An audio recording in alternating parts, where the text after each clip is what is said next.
HMPH, sesaat, Qin Yichen mengerang, ditanam di sana, dan tampak pucat. Setelah bertahan begitu lama, apakah dia masih gagal keluar dari sini dengan sukses? Tanda seru. Tanda seru.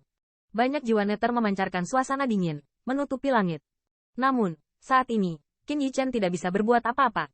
Bahkan, dia bahkan tidak bisa menggerakkan satu jari pun, dan hanya bisa melihat Nether Soul menjauh. Nafas dingin menyerbu tubuhnya. Kesadarannya secara bertahap kabur. Saat rasa dingin yang tak berujung hendak menelan Qin Yichen, bajunya tiba-tiba bergerak, dan sebuah kepala kecil tiba-tiba keluar dari sana. Hebatnya si abu-abu kecil yang rendah hati. Biasanya, sangat lesu dan tidur di posisi dantian Qin Yichen. Saat ini, diperkirakan merasakan suasana dingin dan membuatnya merasa tidak nyaman, sehingga terbangun. Binatang buas itu keluar dari jubah Qin Yichen, dan matanya yang jernih dengan rasa ingin tahu melihat ke sekeliling. Oh wow.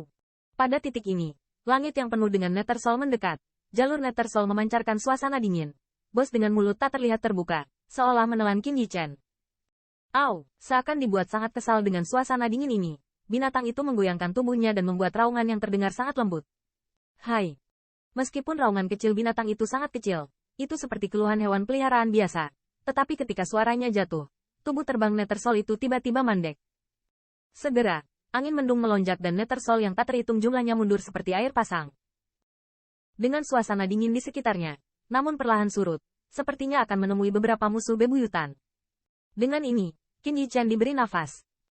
Kamu menyelamatkanku lagi. Melihat binatang kecil di tubuhnya, Qin Yichen tersenyum pahit di sudut mulutnya, dan mengatakan sesuatu yang lemah. Dia semakin tidak bisa memahami binatang kecil itu. Itu keluar dari meteor spirit crystal, artinya, itu kemungkinan besar adalah benda asing. Nafas khusus di atasnya tidak dapat dipertahankan oleh orang biasa, tetapi anehnya, Qin Yichen baik-baik saja. Bahkan terasa seperti akar yang sama dengan cabang yang berbeda. Qin Yichen berdiri setelah menelan beberapa pil dan sedikit pulih. Mungkin karena keberadaan binatang itu, bahkan jika roh bela diri naga sejati telah menghilang, Nether Soul di sekitarnya tidak berani mendekat. Namun, di tempat seperti itu, Qin Yichen masih tidak berani menganggapnya enteng. Tempat ini penuh dengan nafas yang aneh, dan di depannya, ada kegelapan pekat yang tak terlukiskan, dan tidak ada yang tahu apa yang ada di kegelapan itu. Tapi, mungkin, jalan keluarnya ada di kegelapan itu. Dengan binatang kecil di tangan, Qin Yichen menggerakkan langkahnya, bergerak menuju kegelapan yang mendekat. Hampir, dalam kegelapan, akan ada semburan Nether Soul jika iblis terjebak di sana. Suasana dingin, dingin tulang. Ini bukanlah penurunan suhu, tetapi kedinginan mental yang menggigil jiwa. Untungnya, kekuatan roh Qin Yichen memiliki pencapaian yang sangat tinggi, dan kekuatan roh sangat kental untuk menahan invasi dingin ini, jadi sama sekali tidak banyak dampak yang ditimbulkan. HMPH. Petik 2. Di dekat area gelap itulah Qin Yichen merasakan gelombang ombak besar keluar, dan dia dengan malu-malu mundur dari area gelap, hanya untuk merasakan gelombang melemah. Apa yang sedang terjadi? Di laut kesadaran Qin Yichen, kekuatan roh membuka matanya, dan pada saat yang sama, matanya jernih dan sepertinya mampu menghancurkan segalanya. Dia menggunakan mata ilahi.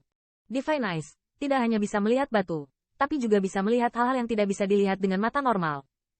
Dengan menggunakan Divine Eyes, pemandangan dalam kegelapan tampak samar-samar di hadapannya. Yang menarik perhatianku adalah peti mati. Keberadaan peti mati itulah yang membuat Qin Yichen terkejut. Bagaimana bisa ada peti mati di tempat seperti itu? Peti mati itu juga sangat aneh, dengan ukuran 4-4 kotak, di mana beberapa garis tampak tergambar. Tekstur ini belum pernah dilihat oleh Qin Yichen, tetapi tampaknya sangat tua sehingga dia belum pernah melihat catatan tentang tekstur seperti itu. Peti mati ditempatkan di sini. Saya tidak tahu sudah berapa lama, tetapi masih belum membusuk. Selain itu, dia rupanya memperhatikan gelombang kuat yang baru saja mengalir dari peti mati. Apakah Sein dimakamkan di dalam peti mati ini? Hati Qin Yichen tergerak. Kemudian, dia mulai mengamati 4 peti mati persegi dengan hati-hati. Setelah beberapa saat, dia terkejut menemukan bahwa peti mati itu menyerap, atau memakan jiwa Nether yang berkeliaran. Situasi ini terlalu aneh. Sebuah peti mati sebenarnya melahap Nether Soul. Samar-samar, dia sepertinya melihat bahwa garis-garis pada peti mati itu tampak memancarkan jalur kilau gelap. Mungkin karena garis-garis ini, peti mati bisa melahap Nether Soul. Semakin melahap jiwa Nether, peti mati ini akan semakin terengah-engah. Ini menunjukkan Qin Yichen. Dia tidak mengerti Sein macam apa yang ada di dalam peti mati. Mengapa dia memilih untuk mengubur dirinya sendiri di Dangerland ini? Ini adalah larangan yang ditetapkan oleh leluhur tua Hong Jun. Tidak ada entry. Selama bertahun-tahun ini, saya belum pernah mendengar ada orang yang bisa keluar dari sini. Jadi, untuk apa di sini? Untuk melahap Nethersoul? Qin Yichen tidak bisa mengerti.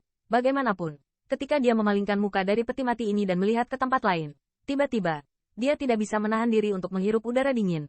Matanya terkejut. Karena, dalam pandangannya, dia tidak tahu berapa banyak mulut yang ditampilkan seperti peti mati hitam. Napas yang keluar dari peti mati ini sangat luas, membuktikan bahwa orang yang dikuburkan di dalamnya pasti tidak kalah suci.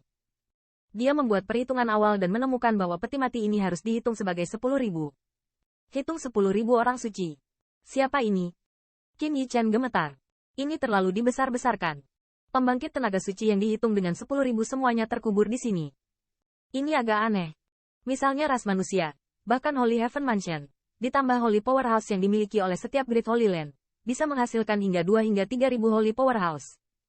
Diperkirakan kurang dari 3.000. Namun, ada 10.000 pembangkit tenaga suci yang terkubur di sini.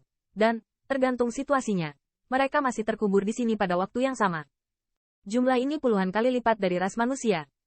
Oleh karena itu, Qin Yichen dapat langsung menentukan bahwa bagian dalam peti mati tidak akan pernah menjadi ras manusia.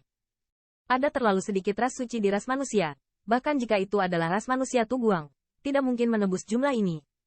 Jika bukan karena Human Rache, lalu siapa itu? Dengan cara mengubur 10.000 orang suci di sini? Tanda seru. Apalagi itu dilakukan dengan sangat diam-diam.